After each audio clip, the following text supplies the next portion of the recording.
Good morning. Welcome to Dallas-Fort Worth, or otherwise known as Big D, my hometown and home of the World Series champion, Texas Rangers. No cowboy talk, though, today. Not. Welcome, everyone. Welcome to day 2 of the Clean Fuels Conference. On stage last year, you may remember we talked about partnerships and consumer demand for additional choices. To illustrate this, we discussed how grocery stores looked 50 years ago and would be unrecognizable today, going from an average of 15,000 square feet to 45,000 square feet. We also reviewed the selection of chicken and how that had expanded. Over time, consumer demand for choice has been driven by health, sustainability, convenience, and quality. The same thing is happening in fuel. Today, there's a truck stop in this area that families visit just for the fun of it. Imagine telling someone that 50 years ago. It'd seem as crazy as telling my dad we'd be buying bottled water today.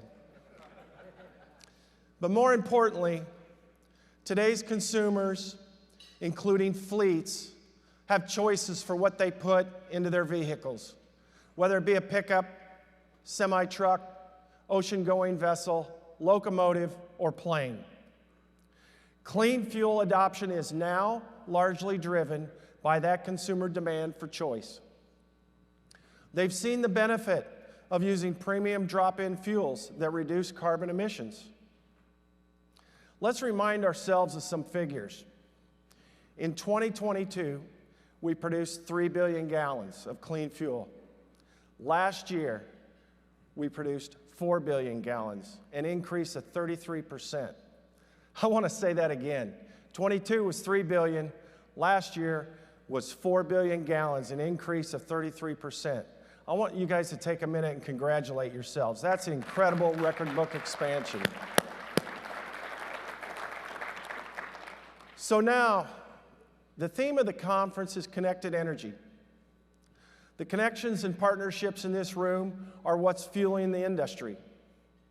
We all have a part to play in clean fuels growth and fueling America. One of the most critical partners is also a founding partner, the agriculture industry. The ag industry has gone through a tremendous transformation in the last 50 years. An outside observer might think it's largely unchanged. I want to highlight how the American farmer and rancher has led our economy with efficiency while also being a leader in land, water, and air environmental stewardship. Farmers are expected to feed more people with the same amount of land. The world population has more than doubled in the last 50 years, going from just under 4 billion to over 8 billion people today. Yet, the percentage of people living in hunger has significantly declined. Farmers and ranchers are some of the greatest risk takers and innovators on the planet, but rarely are they recognized publicly for this skill set and resulting leadership role. They've adopted and modified, and they continue to improve innovations that create additional value with fewer resources. Let's trust but verify some figures.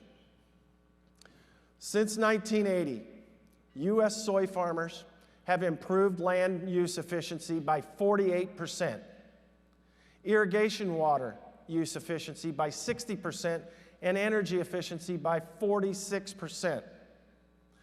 They've made a 43% reduction in greenhouse gas emissions and a 34% improvement in soil conservation per acre. Over the same period, U.S. soy farmers have increased production of soy by 130%. Let's touch on corn for just a minute. Corn requires 44% less land and 55% less water and 55% less energy per bushel grown. At the same time, it has produced 48% less greenhouse gas emissions and 40% less soil erosion. Corn yields have consistently improved about 2 bushels per year for decades. So take a minute to think about that proficiency. The only greater efficiency that comes to my mind is my teenagers' ability to communicate in texting and writing in 20 seconds. Maybe we don't always look at it this way, but we tend to see their grit and hard work. But farmers have applied a tremendous amount of focus, science, and technology to achieve these results. We have GPS equipment, satellite imagery, and drones to optimize planting and reduce usage of resources like water and fertilizer. Fortunately, sustainable farming practices are also good for business. Reducing water and pesticides preserves farmland and saves money. Limited soil erosion ensures farmers will be there for future generations, while also protecting waterways. Healthier soils make land more resilient to extreme weather and also can improve yield. And as we all know, improving yield improves income. All of these things provide safe and affordable food options for the consumer, both now and in the future. I know that one day our grandchildren will produce even more with fewer resources than we do today. And it's going to happen largely the same way, by progressing day after day, then looking back and saying, look how far we've come. We are damn good at agriculture. We need to get out and educate and inform people how good we are. The time is ripe for us. People like Taylor Sheridan, the actor and creator of Yellowstone 1923 and 1893 series, are raising the profile of ag in popular culture. And we have an incredible story to tell, even without A-list actors and polished screenplays. We just have to get out and tell it. My challenge to all in agriculture and related: how can we tell our story better, create more awareness, appreciation, and support? The platform is waiting and ready for you today. Without question, the largest value add for agriculture is renewable fuels, and what brings us together today is clean fuels. We are perhaps the ultimate example of sustainable farming practices intersecting with good business practices. Clean fuels originally developed as a use for excess volumes of soybean oil that was a byproduct of soybean meal production. Fuels that our founders realized had the ability to immediately lower emissions in diesel engines. The thought that these fuels could be used in homes, airplanes, ocean-going vessels, and locomotives seemed like a far-off, far-out idea, just like those commercials that AT&T Donnell showed us yesterday. I don't need to tell you the idea of clean fuels would have sounded impossible 50 years ago, but it sure sounds incredible today.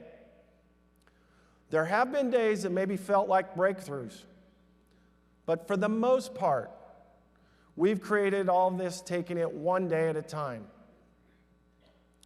The development and growth of our fuels and the surrounding industry requires all the partners in the industry. Some of the partners already existed in adjacent industries, and some have been created within the last 5 years. Now we have experts who have dedicated decades of their lives to understanding and improving the fuel, and they are partnering alongside a customer or a supply chain relative.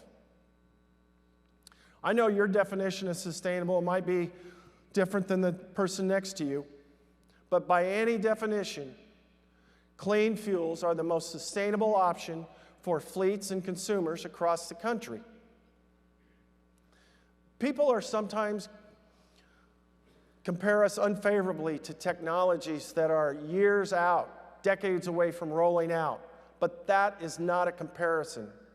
We save tons of carbon from the atmosphere during the development of that time frame, while they are hoping for something better to come along. Demand is growing because we are the most efficient, available drop-in GHG reduction technology available today.